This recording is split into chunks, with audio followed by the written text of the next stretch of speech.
everyone, Sonic Ranger again, back with the next part of the Transformers Generations toy line. And as you can tell, I am not interested in Drift or any of the other figures coming out, only the War for Cybertron figures, or you can also say Cybertron Adventures, in which I do. So, let's get into it. Next character, Deluxe Class Cybertronian Bumblebee. And as it says, he's in his Cybertronian mode. Of course, he doesn't have an Earth mode. He didn't have an Earth mode in the game whatsoever. But he's got a blaster, so this is pretty much War for Cybertron right here, because as everybody knows who's played Cybertron Adventures, their arms form their weapons, as if like something Michael Bay would do in one of the Transformer movies.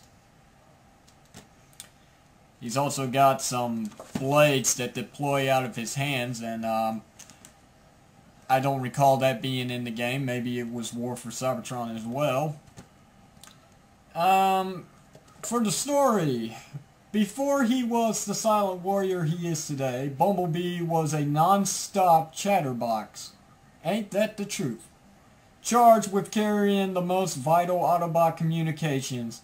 He was a fearless infiltrator of enemy lines who stuck to the shadows and faded into the background despite his bright yellow armor. Seriously, wouldn't his armor just give him away? Imagine if he was trying to hide in snow or something. Surely yellow is going to give away his position. His spirit was unbreakable, and his friendly humor was invulnerable during the first dark days of the war. So yeah, it's a pretty good story. Cybertronian mode looks pretty intense. Can't wait to open him up. I don't really need to talk about this, but still, he's promoting the hub just like Optimus Prime was. So, I'm going to open him, and we're going to get right into the review. So just hang on, guys, and I'll be right back. So as you can see, here's Bumblebee in his Cybertronian courier mode. He rolls pretty well. I mean, he will go about maybe... Oh, he turned. Yeah, he's got some kind of turning gimmick. Probably one of the wheels is offsetting somewhere. Nice Autobot symbol, but I have a feeling that it won't be there too long because of the way it looks. I mean, most of the Autobot symbols on most of my figures are just chipping away. So it's only a matter of time. Back tail lights are painted. Oh, and by the way, in my last review I said that Optimus Prime didn't have any tail lights. Well, I forgot to flip up his kneecaps in his vehicle mode, and that's why.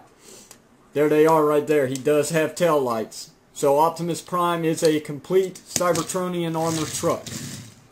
There. That's out of the way. Back to Bumblebee. He's only got 4 wheels. The difference between him and Optimus Prime is they painted his lines on his wheel. And for Bumblebee, they're actually translucent. And they shine pretty well in the light. He looks pretty Generation 1 if he was on Cybertron. Even though he was some kind of hovering vehicle in the cartoon series. I suppose this is supposed to be like his headlights. So, yeah. Very, very awesome and very reminiscent to his video game design. You know what would actually be cool? Is if Hasbro actually could have found a way to give them extra gimmicks, like maybe a gimmick like in the video game for Cybertron Adventures when they hit those speed boosts, their pieces come splitting out, helping them gain more top speed. I mean, that would actually be amazing. I mean, I understand there's not really much they can do for a deluxe class figure, which is why there's a lot of robot kibble underneath, but, you know, it was justified. I mean, what do you guys think? I'd actually like to know.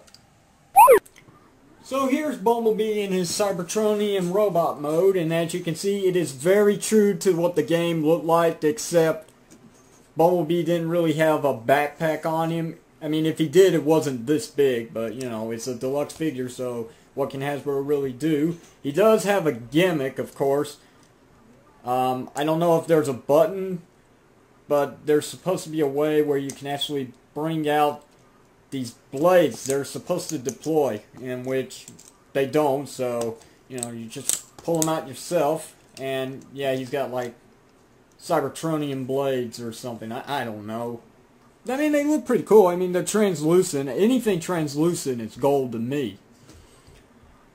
He does not have light piping because they painted his eyes, so that's a downfall. You know, it's a con. I really can't say much about his robot mode. Anything bad, really, except that he's got the lockdown syndrome. As you can see, his hands are moved in close. But it's not as bad as lockdown from the animated line. I mean, Hasbro could have just cut a little bit more of a tip so the hands could actually move in a little more freely, but unfortunately, you know, they didn't. So for his articulation, his head can rotate a full 360, shoulders can go around a full 360, or, you know, I meant his arms, sorry. The arms can go in and out, they can swivel at the shoulders. He's double jointed at the elbow, so he can bend at a pretty good distance. Wrists can rotate, even though, like I said, he's got the lockdown syndrome. Waist has articulation, so it's present, yeah. Legs can go up, they can go back. They are single jointed at the knees, so you can't really bend it too far. The knees are also on a swivel joint, so yeah, he can rotate. And the feet are on a ball joint, so they can move anywhere you want them, but just not too far because of the wheels. They get in the way. Oh, and Bumblebee has a storage place for his blaster he came with, in which it's right there, as you can see. And I just don't feel like pulling it out right now. Oh, if I have to make another whiny con, it's because these pieces right here, they're supposed to tab into the arms, and yet they really don't. Even when you put the blades away, they don't go anywhere.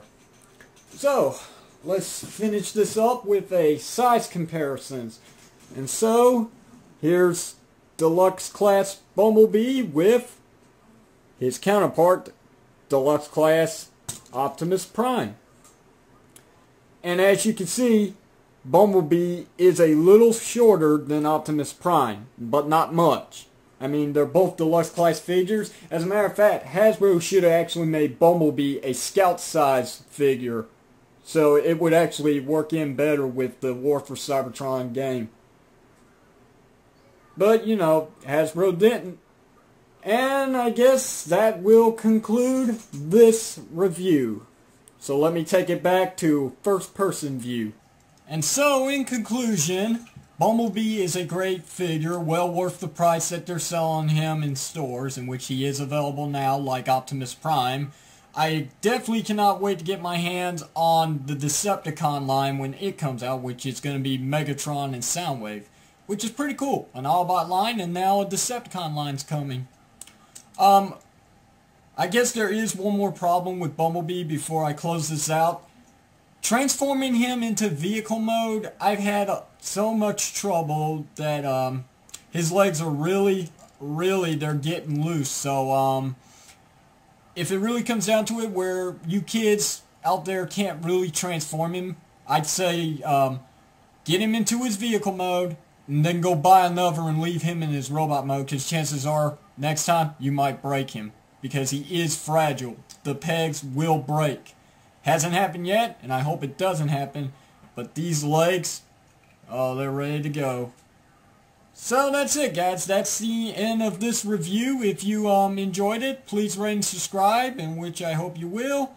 I will be coming back again later on with another episode of the Let's Play a Review Transformers Cybertron Adventures Decepticon story when I get a chance. And I will also have one more Transformer toy review to go. What is it?